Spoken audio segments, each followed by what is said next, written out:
All of you guys that say... Do it again because I didn't press record, sorry. Do it again. From where? From the beginning. You muppet. Okay. So what's going on there? So if you just scan your camera over there, you can see Mansour is having a debate with some young lad.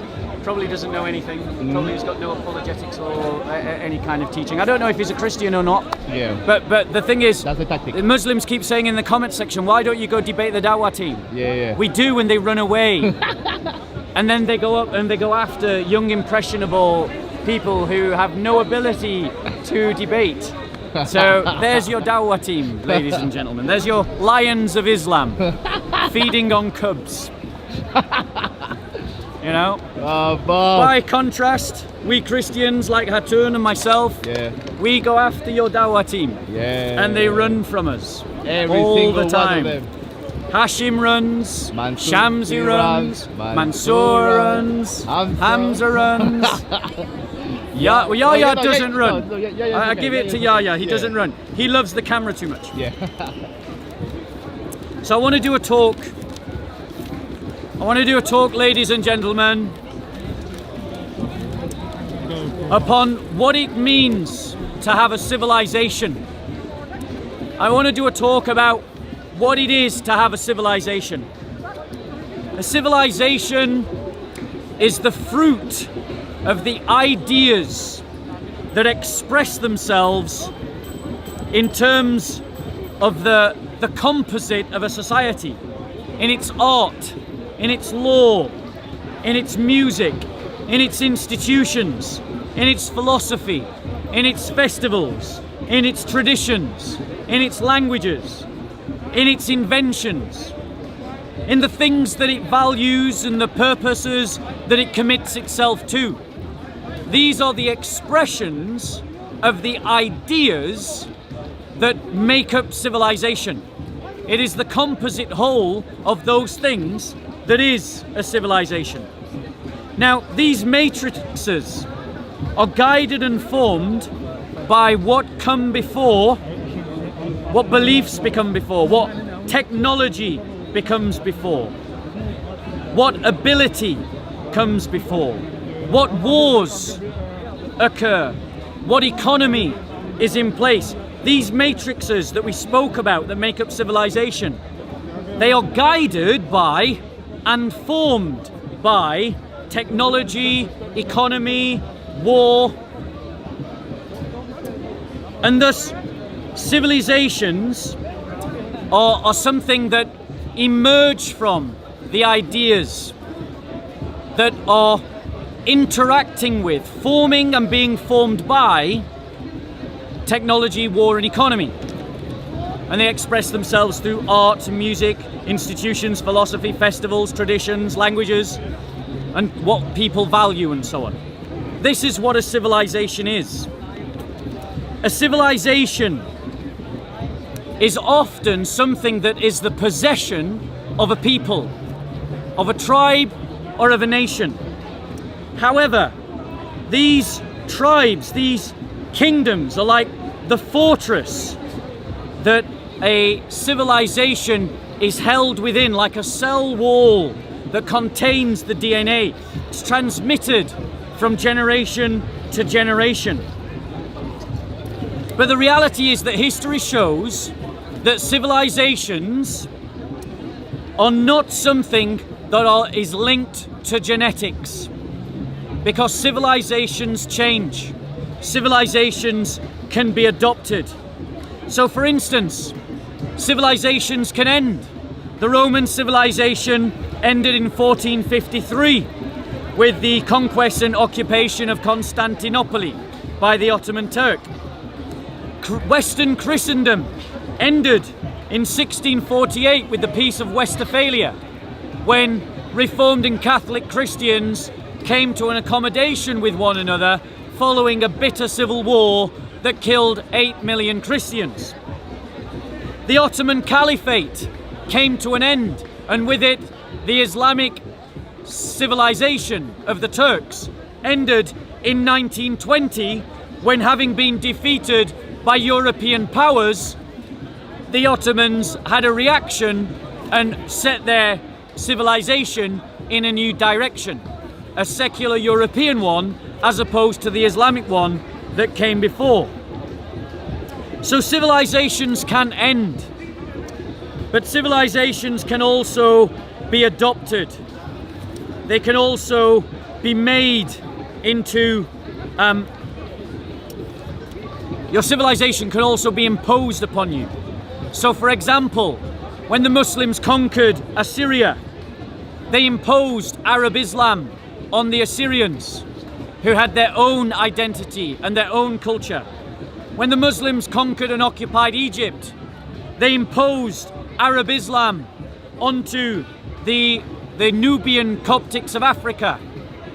When they conquered Iran, they imposed Arab Islam onto the Iranians. So civilizations can be imposed from above. Civilizations can also be adopted as their own. So for example, between the 8th and the 9th century, the Carolingian Empire of the Franks adopted the Christian civilizations of Rome that were last seen in the 4th century. And so they adopted Roman art, Roman architecture, Roman language, Roman learning, Roman philosophy, Roman music, everything that they could pick their hands onto that was Roman. They built their Carolingian kingdom upon it. And so civilizations can be adopted. And they can also be adopted by peoples other than their own. We've also seen with the Copts and the Assyrians and the Iranians. But when the Franks adopted Romanesque civilization, they went on to conquer other Franks. They went to conquer the Alemanni, the Bavarians, the Thuringians. They conquered the Frisians and the Lombards. They conquered the Goths. They conquered the Romans in northern Italy, and they conquered the Slavs. And all of those peoples adopted the culture, the civilization of the Franks. Now, what does this tell us? This tells us that the connection that is made between civilization and genetics by the ethno-nationalists is a false connection. It is a myth. It doesn't hold true to history. Yes, kingdoms transfer civilizations from one generation to the next. They defend civilizations from other civilizations. But all of the examples that I have given and the very matrix of civilization itself are independent of and not dependent on the idea of genetics or ethnicity. The ethno-nationalists are simply wrong. What a civilization is the birth of ideas in art and architecture, in music, in philosophy, in law, in institutions, in the things that a culture values, in the traditions. It is the birth of ideas that is civilization, not ethnicities. Ethnicities simply adopt civilization. And that adoption can either be imposed or it can be adopted without imposition, like the conversion of the Roman Empire to Christianity was not imposed. It was something that came about through peaceful conversion.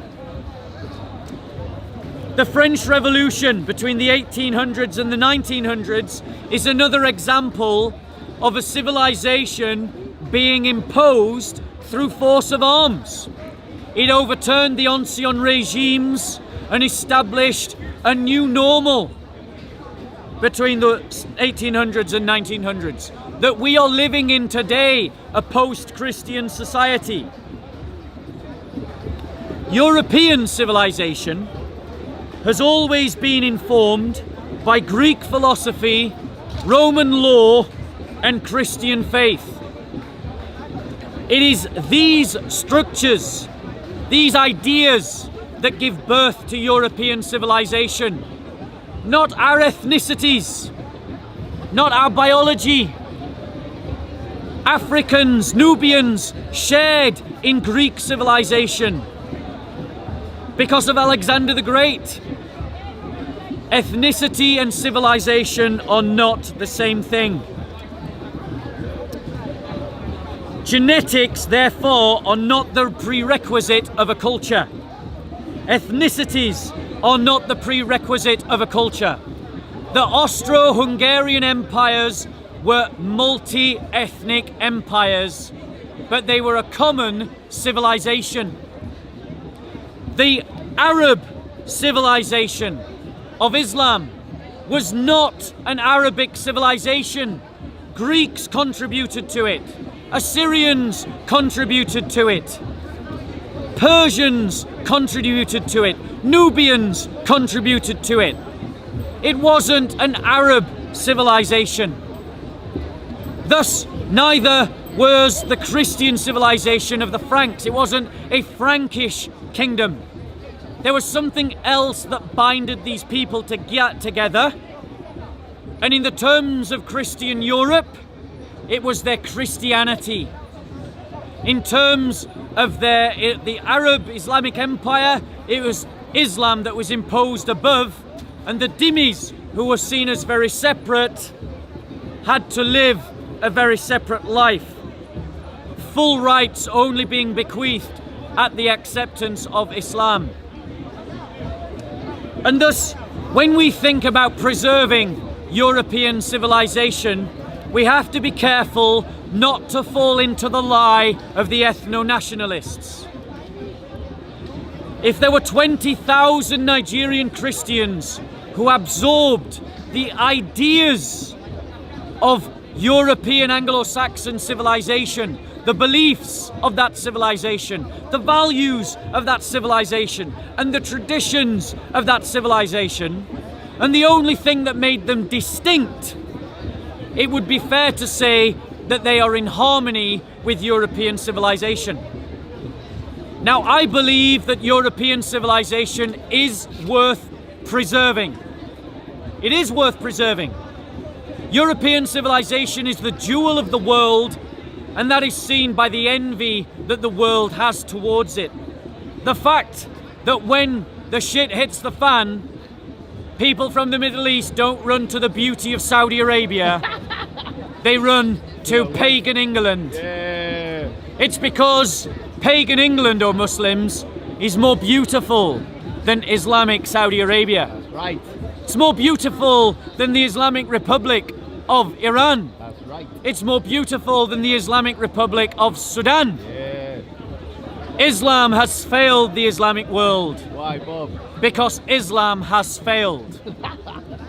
Christianity has made Europe beautiful, has made Europe work, and it should be preserved. The culture should be preserved. The ideas should be preserved. The idea of law should be preserved. The traditions should be preserved. The institutions should be preserved. The language should be preserved. But none of that is connected to the genetics. Not a bit. Yes, the Anglo-Saxon has, up until recent times, preserved all of these things. But the Anglo-Saxon is currently abandoning all of these things. And that is why I am saying that an Englishman who doesn't commit himself to the same things his ancestors committed himself cannot claim to be a defender of English civilization. If you don't commit yourself to the preservation of the religion, the theology that gave rise to Anglo-Saxon civilization, you can't defend it. But an Indian who is committed to those theologies could preserve it better than you. So, how then do we address, as Christian nationalists, as opposed to ethno-nationalists, the preservation of our culture and identity? It's a rebuke to open-door immigration. It's a rebuke to liberal multiculturalism. And it is an embracement of the idea of monoculturalism as taught from a Christian perspective. We Christians don't need to learn about multiculturalism. We are multicultural within the church. It means that we place expectations on those who come to our culture, that at the very least they will not make themselves the enemies of the Christian faith, but that they will stand on what Christian civilization stands for. So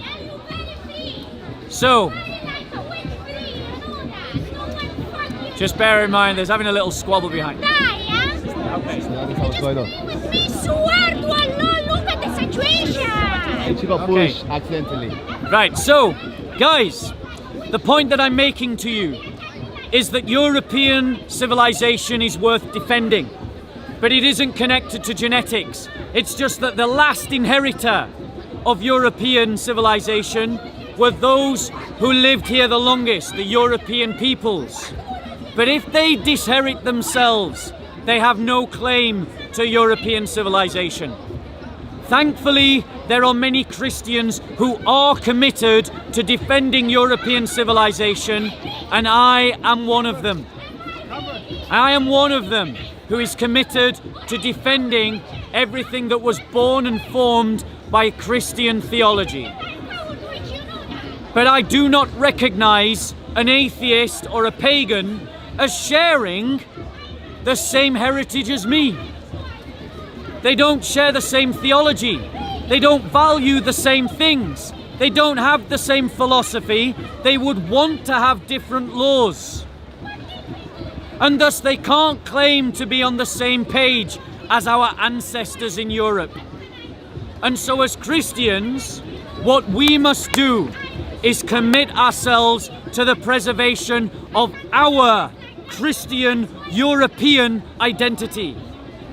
And any European who wishes to disinherit in himself is no different from the Salafists.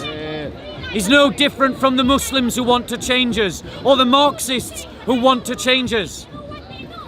But I invite you ethno-nationalists to embrace fully and completely what Christianity stands for. And by embracing it, it means letting go of some of the things that ethno-nationalism stands for. Ethno-nationalism says that the foreign ethnic is not welcome here. But in the confederacy of the church, the Anglo-Saxon is for the Ethiopian. The Anglo-Saxon is for the Pakistani who shares the same Christian faith and would welcome them as our brothers and sisters. And we would, yes, expect them to integrate. Learning our language, learning our festivals, learning to value what we value. But a Christian Pakistani wouldn't find that transition difficult. An Ethiopian Christian wouldn't find that transition difficult. But the confederacy of the church means that we must also be open to what other ethnic Christians have to teach us, have to contribute. There is no sense within the Christian church of the idea that an Englishman couldn't marry an African. A Christian African is equal in dignity to a European, and so yes, we can form families and have children. And that means that there is a sharing within the confederacy of the church of many nations. And there is an infusion of cultures that enrich one another. The problem with many ethno-nationalists is they assume that when a Christian nationalist speaks like I am speaking, that means that what I'm in favour of is just flinging the doors open and embracing liberal multiculturalism that they are already rejectors of. I don't stand for the same thing as a liberal secularist. I stand for a Christian identity in Europe, shared by all Europeans and all those who are Christian. And I am willing to share that with any ethnicity. I don't believe in ethno-nationalism. ethno-nationalism is driving Europeans into the arms of the liberal progressives. Your ideology has failed. Your ideology is about racial purity, and it is ultimately self-contradictory because there is no such thing as a pure race. And if you do get a pure race, it means you're having sex with your cousins and your children will be inbreeds. Like in Pakistan. So, the solution is not ethno-nationalism. The solution is a rediscovery of Christian civilization, an embracement on it in a muscular way with confidence that it has the answers that our society needs and that it can address the failings of liberalism and that it can stand up to militant Salafist Islam. Your choice. Bob, any questions from the crowd? What are the answers? What are the answers to these problems you just... Literally just did a talk. He did Yeah, it. he did a talk. Well, in the Bible, I missed Jesus it. Christ. Just give me a brief... The answer to The everyone. answer is that we rediscover what our civilization is. Our civilization is an expression of the ideas of our ancestors in law, in art, in architecture, in music, in philosophy, in the things that they valued, in the festivals they celebrated, in the traditions by which they kept those festivals. And that was guided, they don't want to be on camera, bro. That was guided by the theology of the church. And when we reject the theology of the church, the European man disinherits himself. He stops being European because European civilization was not born of his blood, it was born of his ideas. And we need to rediscover that, not in a timid way, but in a confident way, in a way